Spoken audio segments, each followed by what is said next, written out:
1장 3절로 8절 말씀 함께 봅니다. 내가 너희를 생각할 때마다 나의 하나님께 감사하며 간구할 때마다 너희 무리를 위하여 기쁨으로 항상 간구함은 너희가 첫날부터 이제까지 복음을 위한 일에 참여하고 있기 때문이라. 너희 안에서 착한 일을 시작하신 이가 그리스도 예수의 날까지 이루실 줄을 우리는 확신하노라. 내가 너희 무리를 위하여 이와 같이 생각하는 것이 마땅하니 이는 너희가 내 마음에 있으며 나의 매임과 복음을 변명함과 확정함에 너희가 다 나와 함께 은혜에 참여한 자가 됨이라. 내가 예수 그리스도의 심장으로 너희의 무리를 얼마나 사모하는지 하나님이 내 증인이시니라. 할렐루야. 오늘 사도 바울은 예수님의 심장을 가지고 자신도 다른 사람을 사랑하기로 결심했습니다. 그는 예수님의 심장으로 다른 사람을 사모한다고 말하고 있습니다. 사랑하는 성도 여러분, 오늘 우리도 예수님의 심장으로 다른 사람을 사랑합시다. 심장은 헬라어로 스플랑크노이스인데요, 여러분, 이는 가슴 전체를 가리키는 말로 감정의 장소를 일컫는 신장, 폐, 간까지 아우르는 말입니다. 그러므로 예수 그리스도의 심장을 가졌다는 말은 예수 그리스도의 사랑을 가졌다는 말이고, 동시에 예수 그리스도의 성숙한 인격을 소유했다는 의미입니다. 사실 우리는 원래 허물과 죄로 죽었던 사람이야. 본질상 진노의 자녀야. 예수를 알기 전에. 그렇기 때문에 육체의 욕심을 따르며 육체와 마음이 원하는 대로 했던 본질상 진노의 자녀였습니다. 왜? 아담과 하와의 범죄 이후에 모두가 다 죄인으로 태어났잖아요. 죄의 경향성을 다 가지고 있잖아요. 그래서 그 죄로 인해서 영혼의 심장이 다 마비되고 우리의 영적 생명력을 다 빼앗겼어요. 그러나 긍휼이 풍성한 하나님이 우리를 살리셨어요. 예수 그리스도와 함께. 믿으십니까? 우리의 영혼은 흑암 속에 갇혀서 죽을 수밖에 없는 그런 삶이었지만 긍휼이 풍성하신 하나님은 독생자 예수 그리스도를 우리에게 다시 주시고 우리의 심장을 예수님의 심장으로 만들어 주시고 우리를 살려주셨어. 그런데도 예수 믿는다면서 예수의 심장이 아니야. 네가 날 사랑해줘야 돼. 네가 날 용서해줘야 돼. 네가 날 먼저. 아니, 내가 먼저 베풀고 나누고 섬기려고 생각해봐. 시험 들 일 하나도 없어요. 뭔가 바라는데 내 뜻대로 안 해주니까 시험 드는 거예요. 맞아요. 에베소 2장 4절로 7절. 긍휼이 풍성하신 하나님이 우리를 사랑하신 그 큰 사랑을 인하여 허물로 죽은 우리를 그리스도와 함께 살리셨고 또 함께 일으키사 그리스도 예수 안에서 함께 하늘에 앉히시니 이는 그리스도 예수 안에서 우리에게 자비하심으로써 그 은혜의 지극히 풍성함을 오는 여러 세대에 나타내려 하심이라 그랬어요. 할렐루야. 태초의 천지를 창조하신 하나님은 인간의 심장의 깊은 곳에 사랑과 기쁨과 자유를 이미 담아 놓으셨어. 아담과 하와는 배우지 않아도 그래서 사랑하고 노력하지 않아도 자유를 누렸어요. 우리 예수 안에서 사랑, 예수 안에서 자유, 예수 안에서 기쁨을 누려야 돼요. 할렐루야. 여러분, 아담과 하와가 범죄한 이후에 모든 것이 다 달라졌어. 인간의 심장 안에 죄의 뿌리가 깊이 박히게 돼서. 그래서 범죄한 인간은 사랑한다고 뜨겁게 사랑을 해도 병든 사랑을 해. 이기적인 사랑을 해. 자기 중심적인 사랑을 해. 그러다 보니까 서로가 상처를 주고받습니다. 범죄한 인간은 열심히 산다고 하면서도 향방 없이 살아. 그리고 악독과 허물을 남겨버립니다. 병든 사랑을 유통하는 사람은 또한 관계에 중독이 되어 있어서 건강하지 못한 관계들을 계속해서 이어나갑니다. 헌신을 해도 이기적인 헌신, 희생을 해도 이기적인 희생, 사랑을 해도 이기적인 사랑을 해서 결혼했는데도 불구하고 자꾸 눈이 가네 눈이 가 손이 가네 손이 가 남의 떡이 커 보이는 거예요. 그 남자가 그 남자고 그 여자가 그 여자야. 이기적인 사랑을 하지 맙시다. 예, 희생을 해도 이기적인 희생을 하기 때문에 원망하고 불평하는 거예요. 이 모든 것이 죄의 경향성으로 인한 것임을 깨닫고 오늘 이 시간에 회개하기를 바랍니다. 그래서 이제는 자신의 방법으로 사랑하고 자신의 방법으로 삶을 살아가는 것이 아니라 하나님의 심장으로 하나님의 심정으로 하나님의 방법으로 살아가기를 원합니다.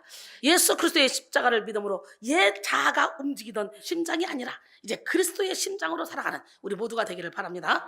우리는 새로운 피조물이 됐어요. 예수 안에 있는 순간부터 이전 것은 지나갔으니 보라 새 것이 되었다. 할렐루야. 예수님은 영 죽을 수밖에 없는 죄인인 우리를 살리시기 위해서 십자가의 모든 고통을 다 참아내셨습니다.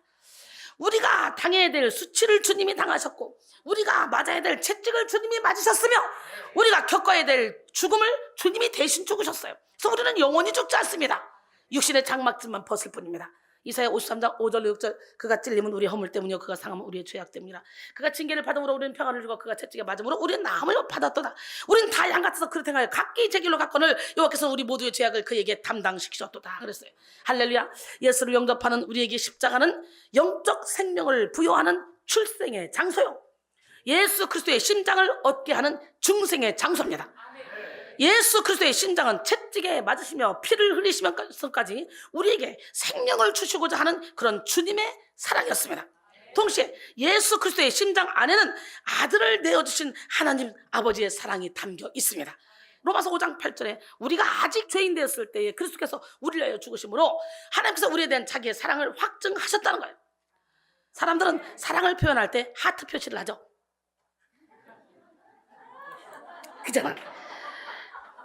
심장이 감정을 표현하는 최적의 기관이기 때문입니다. 심장은 전 인격적인 장소를 의미합니다. 동시에 신체에서 가장 뜨거운 곳입니다.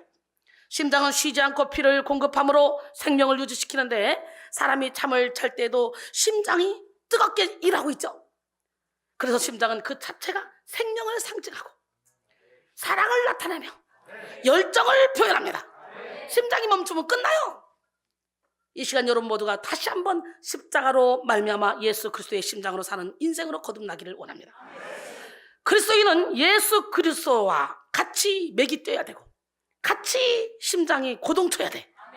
예수 그리스도의 심장에는 하늘의 열정이 있고 영원한 기쁨이 있으며 차원이 다른 사랑이 있습니다. 그러므로 예수 그리스도의 보혈의 공로를 믿을 때 우리 안에는 그리스도의 심장으로 말미암는 예수님의 지혜, 예수님의 능력, 예수님의 사랑이 충만하게 됩니다. 옛자에 속한 심장으로 살 때 우리는 우리 자신의 욕심과 우리 자신의 생각 그리고 우리 자신의 자존심, 감정에 이끌리는 삶을 살지만 예수 그리스도의 심장으로 살 때 우리는 하나님의 나라와 그의 의를 구하면서 예수님의 사랑으로 살아갑니다. 예수님의 사랑의 너비와 길이와 높이와 깊이가 어떠함을 깨달아 사랑으로 충만해져 봐요. 용서되지 못할 사람 없고 사랑하지 못할 사람 없고 이해하지 못할 사람이 없습니다. 갈라디아서 2장 20절에 내가 그리스도와 함께 십자가에 못 박혔나니 그런즉 이제는 내가 사는 것이 아니오 내 안에 오직 그리스도께서 사시는 것이다. 이제 내가 육체 가운데 사는 것은 나를 사랑하사 나를 위하여 자기 자신을 버리신 하나님의 아들을 믿는 믿음 안에서 사는 것이니라 그랬어요. 할렐루야. 사도 바울은 예수 그리스도의 심장을 경험한 사람이었습니다. 바울은 예수 그리스도의 그 희생의 심장, 용서의 심장, 은혜의 심장을 경험했기 때문에 그리스도의 심장으로 살며 사역했고 그리스도의 심장으로 살아겠습니다. 사실 예수 그리스도를 만나기 전에 바울은 분노와 살기가 아주 가득했던 사람, 예수를 믿는 사람, 이 사람을 박해하고 심지어 죽이기까지도 하고 교회를 핍박하던 그런 사람이었어요. 하지만 예수님은 유대교의 대제사장으로부터 공문을 받아서 예수를 믿는 사람을 잡아서 옥에 가두기 위해서 다메섹으로 가던 그런 바울에게 빛으로 나타나셨습니다. 할렐루야. 그 빛 광채로 인해서 땀에 엎드렸어 사울이. 근데 소리가 들립니다. 소리가. 사울아 사울아 내가 어찌하여 나를 박해하느냐 하거늘 대답하되 주여 누구시니까 이랬을 때 나는 내가 박해하는 예수다. 사도행전 9장 4절 5절 말씀이죠. 바울은 이 한순간을 통해 완전히 새로운 사람으로 거듭났습니다. 바울은 육체적으로 예수를 만난 것은 아니었지만 단번에 그의 이론이 무너졌어요. 빛으로 오신 예수님을 만났어도 그 주님을 우리도 만나야 돼. 예수 그리스도의 강한 빛과 음성을 경험했습니다. 바울은 죄인 중에 괴수인 자기를 사랑하며 용서하시고 선택하신 예수 그리스도의 심장을 느꼈습니다. 그래서 예수를 만난 이후에 단번에 이론을 무너뜨리고 자기 틀을 깨버렸어요. 할렐루야. 그리고 이방인의 사도가 됐습니다. 예수 그리스도를 통해 심장을 통해 뿜어져 나오는 그 오래 참음과 긍휼, 그 사랑을 통해 모든 믿는 자들의 본이 되는 사람으로 바뀌었어요. 고린도전서 11장 1절에 내가 그리스도 예수를 본받는 자가 된 것처럼 너희는 나를 본받는 자가 되라 그랬어요. 하나님이 우리에게 원하시는 삶이 뭡니까? 사도 바울처럼 자기를 전제로 부어서 영혼들을 살리고 주의 종들을 세우는 그런 일이 아니겠습니까? 나의 심장, 나의 심정으로 살아가는 것이 아니라 예수 그리스도의 심장과 예수 그리스도의 심정으로 살아가면서 많은 영혼을 주님께로 인도하고 예수님의 제자를 재생산하는 것이 하나님이 우리에게 원하시는 일 아니겠습니까?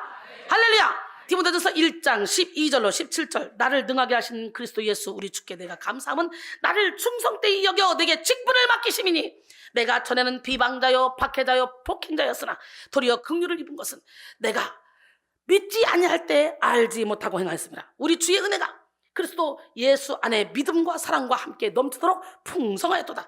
미쁘다 모든 사람이 받을 만한 이 말이요 그리스도 예수께서 죄인을 구원하시라고 세상에 임하셨다 했도다. 죄인 중에 내가 괴순이라. 그러나 내가 긍휼을 입은 까닭은 예수 그리스도께서 내게 먼저 일체 오래 참으심을 보이사 후에 주를 믿어 영생을 얻은 자들에게 본이 되게 하려 하십니다. 할렐루야. 영원하신 왕 곧 썩지 아니하고 보이지 아니하고 홀로 하나이신 하나님께 존귀와 영광이 영원 무궁하도록 있을지어다 그랬어요. 바울은 복음을 전하면서 수도 없이 많은 박해를 받았고 죽을 뻔한 고비를 수도 없이 넘겼습니다. 억울하게 모함을 당하기도 하고 형제들로부터 배신을 당하기도 하고 여러 번 자지 못하고 먹지 못하고 줄이고 굶주리며 목말라 했던 그런 고생 주님 때문에. 하지만 바울은 예수 그리스도의 심장으로 살았기 때문에 그 어떤 고난에도 해를 받지 않았습니다. 바울에게 그리스도의 심장은 모든 상처를 녹이고 고난을 이기게 하는 능력이었습니다. 바울은 주님의 복음을 증거하다가 고린도전서 11장 24절로 28절 보니까 내가 유대인들에게서 40에서 하나 감한매를 5번 맞았으며 3번 태장으로 맞고 1번 돌로 맞고 3번 배가 파손하고 일주일을 깊은 바다에서 지냈으며 여러 번 여행하면서 강의 위험, 강도의 위험, 동족의 위험, 이방인의 위험, 그리고 시내의 위험, 광야의 위험, 바다의 위험과 거짓 형제 중에 위험을 당하고 또 수고하며 애쓰며 여러 번 자지 못하고 줄이며 목마르고 여러 번 굶고 춥고 헐벗어노라. 이 외에 이런 고사하고 아직도 날마다 내 속에 눌리는 것이 있으니 곧 모든 교회를 위하여 염려하는 것이라 그랬어요. 또한 예수 그리스도의 심장을 가졌다는 것은 온전히 예수 그리스도의 소유가 되었다는 의미입니다. 그러므로 사나 죽으나 오직 주를 위해 살아가기 위해 우리는 철저히 나 자신을 주님께 내어드려야 돼요. 고린도전서 6장 19절로 20절 보니까 너희 몸은 너희가 하나님께로부터 받은 바 너희 가운데 계신 성령의 전인 줄 알지 못하느냐? 너희는 너희 자신의 것이 아니라 값으로 산 것이 되었으니 그런즉 너희 몸으로 하나님께 영광을 돌리라 그랬어요. 우리는 신약 곳곳에서 바울이 기꺼이 주를 위해서 순환을 당한 것을 알 수가 있죠. 그리고 뭐라고 말합니까? 로마서 8장 17절에 보니까 자녀이면 또한 상속자 곧 그리스도와 함께한 상속자니 우리가 그와 함께 영광을 받기 위하여 고난도 함께 받아야 할 것이니라. 18절 보니까 생각하건대 현재 고난은 장차 우리에게 나타날 영광과 비교할 수 없다 그랬어요. 오늘 본문인 빌립보서를 쓸 당시에도 바울은 감옥살이를 하는 어려움 속에 있었습니다. 모든 것이 불편하고 불안하고 제한적인 감옥에서 바울은 얼마든지 원망하며 불평하며 살아갈 수 있었지만 그는 오히려 감옥에서 더욱더 하나님을 찬양하고 기도하며 기뻐했습니다. 여러분, 근데요 그 감방에서 에베소서, 빌립보서, 빌레몬서, 골로새서 감방에서 쓴 서신인데 뭐라고 썼어? 기뻐하라는 거예요. 기뻐하래. 예, 여러분, 바울은 감옥에서도 그가 가지고 있는 예수 그리스도의 심장으로 말미암아 사람을 키우고 지혜를 넓혀서 영적 통찰력을 발휘했습니다.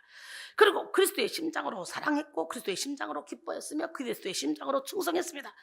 그는 본문 8절을 통해 말씀하죠. 빌립보 교인들을 어떻게 사랑한다고? 빌립보 1장 8절에 보니까 내가 예수 그리스도의 심장으로 너희 무리를 얼마나 사모하는지 하나님이 내 증인이시니라. 할렐루야! 이 고백이 여러분의 고백이 돼야 되고 이 고백이 저의 고백입니다. 저는 한 분 한 분 모두를 예수 그리스도의 심장으로 사랑합니다. 예수 그리스도의 심장으로 사랑한다는 말은 자신의 노력이나 힘이 아닌 그리스도에게서 전가된 그런 사랑으로 사랑한단 말이에요.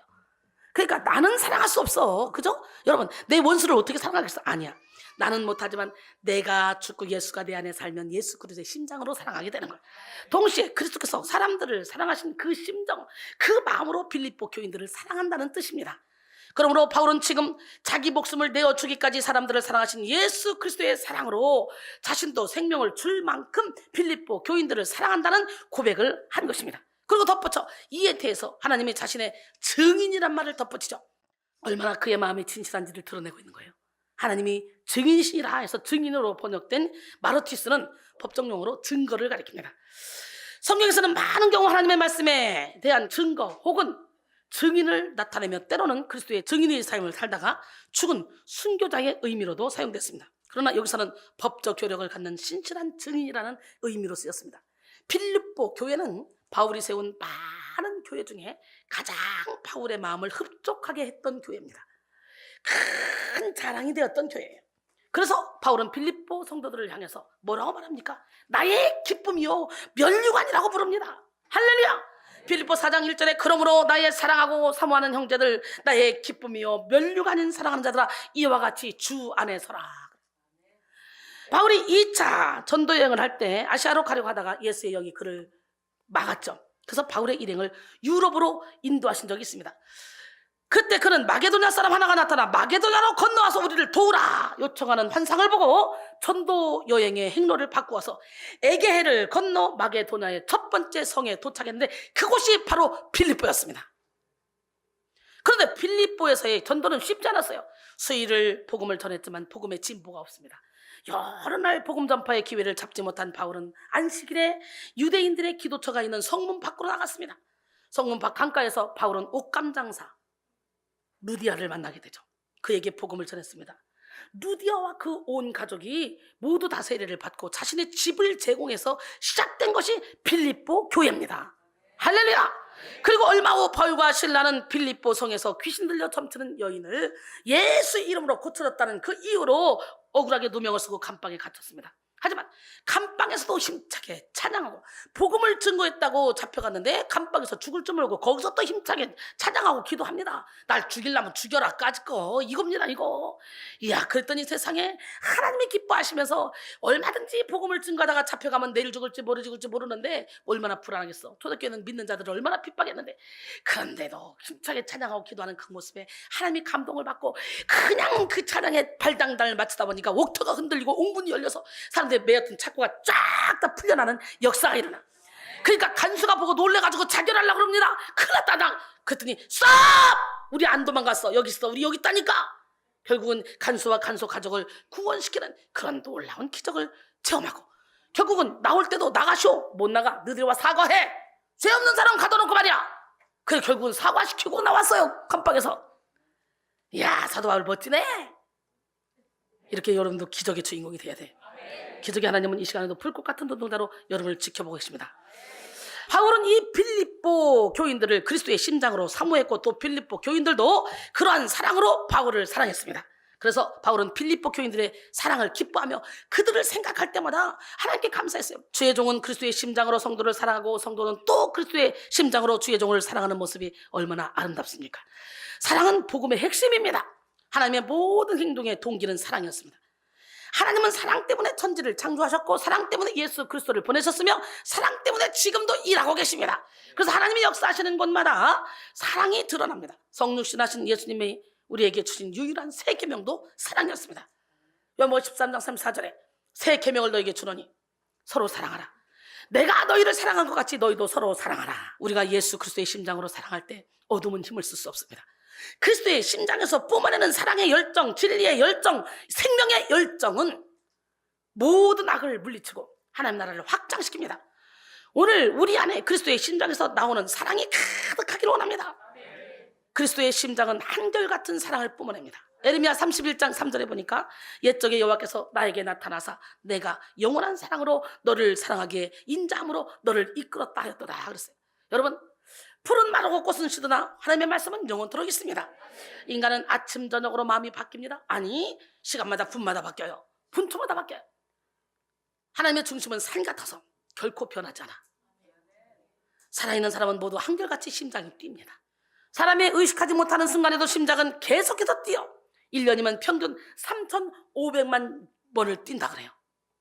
보통 심장이 규칙적으로 잘 뛰는 사람일수록 몸이 따뜻하고 에너지가 넘치는 삶을 살 수 있습니다. 이와 같이 그리스도의 심장은 한결같은 박동으로 사랑을 막 뿜어내는 거예요. 사랑을. 상황이 어렵다고 사랑을 포기하고 자신에게 유익이 되지 않는다고 사랑을 저버리는 것은 그리스도의 심장으로 말미암은 사랑이 아닙니다. 하나님의 사랑은 태초부터 지금까지 일관적인 사랑이고 우리가 죄에 물들어 방황할 때에도 독생자 예수 그리스도의 심장을 주신 한결같은 사랑입니다. 그러므로 그 사랑을 받은 사람들은 한결같은 사랑을 합니다. 그리스도의 심장으로 사랑한 바울은 한결같이 빌립보 교인들을 사랑했고 빌립보 교인들도 한결같이 바울을 사랑했습니다. 그래서 바울은 빌립보 교인들이 첫날부터 이제까지 복음을 위한 일에 참여했다고 말하고 있어요. 그렇게 칭찬하면서 빌립보 교인들 안에서 착한 일을 시작하신 예수 그리스도를 찬양했습니다. 오늘 여러분 안에서 착한 일을 이미 주님이 시작하셨습니다.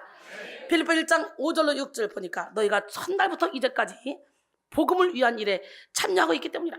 너희 안에서 착한 일을 시작하신 이가 그리스도 예수의 날까지 이루실 줄을 우리는 확신하노라.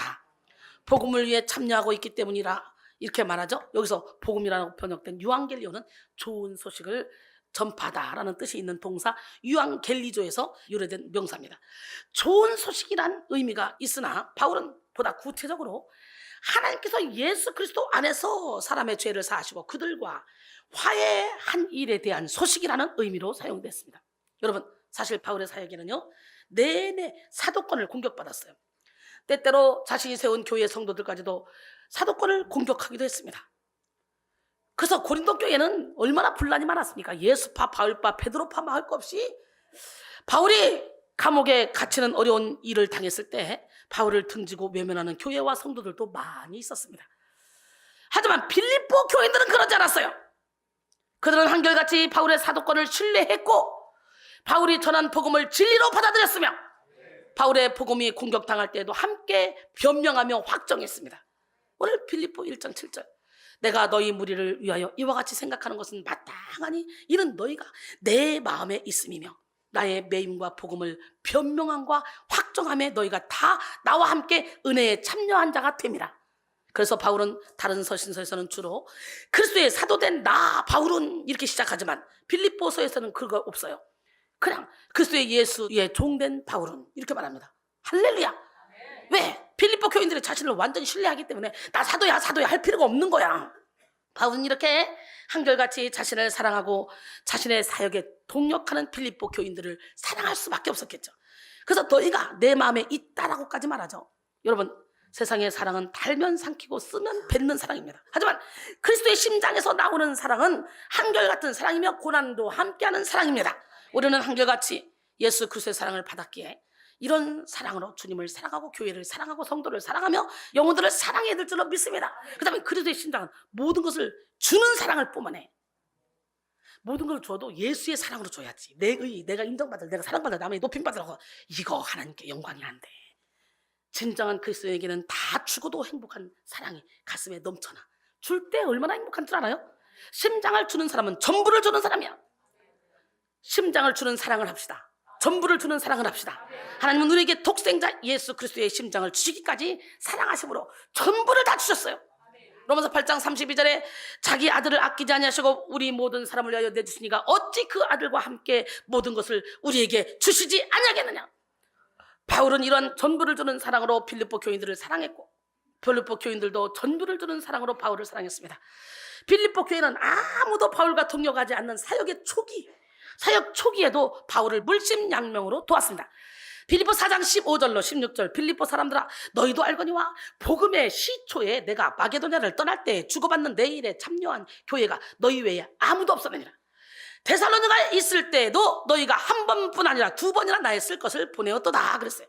당시 빌립보 교회는 규모가 큰 교회도 아니었고 물질적으로도 풍성한 교회가 아니었어요.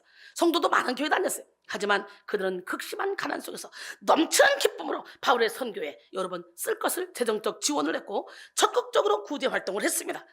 빌립보 교인들은 자신들의 모든 것을 다 바쳐서 바울과 동력하는 것을 기뻐했습니다. 마게도냐에 있는 교회잖아요, 빌립보 교회가. 고린도서 8장 1절로 5절 보니까 고린도 교인들에게 편지를 쓰는 거예요. 뭐라고 썼냐? 형제들아, 하나님께서 마게도냐 교회들에게 주신 은혜를 우리가 너희에게 알리노니 환난의 많은 시련 가운데서 그들의 넘치는 기쁨과 극심한 가난이 그들의 풍성한 연보를 넘치도록 하게 하였느니라. 내가 증언하노니 그들이 힘대로 할 뿐만 아니라 힘에 지나도록 자원하여 이 은혜와 성도 섬기는 일에 참여함에 대하여 우리에게 간절히 구하니 우리가 바라던 것뿐만 아니라 그들이 먼저 자신을 주께 드리고 또 하나님의 뜻을 따라 우리에게 주었도다. 그리스도의 심장을 받은 사람들은 전부를 받았기에 전부를 드리는 삶을 살았어. 가난한 중에 전부를 드려 풍요를 누리는 것이 그리스도인의 심장을 받은 사람들의 삶입니다. 할렐루야. 그리고 마지막으로 그리스도의 심장은요 기쁨의 사랑을 뿜어내. 그리스도의 심장으로 사랑하는 사람은 한결같이 사랑하고 전부를 주면서 사랑해도 힘들거나 괴롭지 않았습니다. 그리스도의 심장에서 강하게 기쁨이 뿜어져 나오기 때문에. 그래서 바울은 옥중에서도 빌립보서가 4장밖에 안 되잖아요. 4장밖에 안 되는 빌립보서를 쓰면서 기쁨이라는 단어를 몇 번 쓴 줄 알아요? 16번. 그래서 기쁨장이라고 그러잖아요.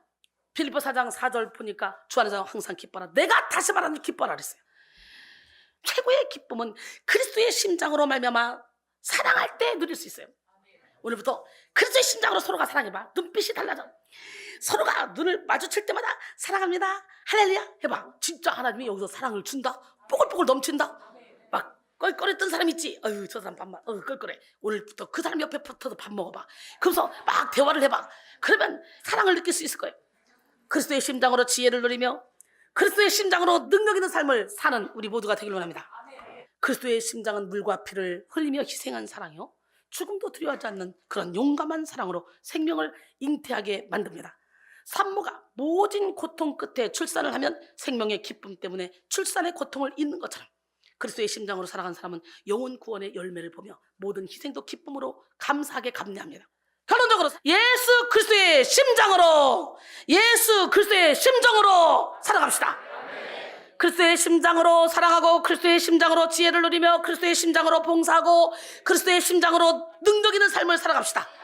예수 그리스도의 심장에서 나오는 한결같은 사랑, 할렐루야, 주는 사랑, 그리고 기뻐하는 사랑, 전부를 주는 사랑, 모든 상에서 기뻐하는 사랑, 이 사랑이 생명을 살리고 교회를 세우며 주님의 나라를 확장시킵니다. 이 시간 여러분 모두가 예수 그리스도의 심정으로 하나님을 사랑하고, 교회를 사랑하고, 성도를 사랑하고, 영혼을 사랑하고, 주의 종을 사랑하고, 생명의 열매를 충실히 결실하는 기적의 주인공이 되기를 주님의 이름으로 축원합니다. 옆 사람들은 승리했습니다. 하나님은 당신을 사랑하십니다. 주님이 흘린 눈물은 십자가의 무거움이 아니었습니다. 우리의 무지함을 아파하시며 흘린 눈물이에요. 함께 찬양하며 가사 속에 들어가시기 바랍니다.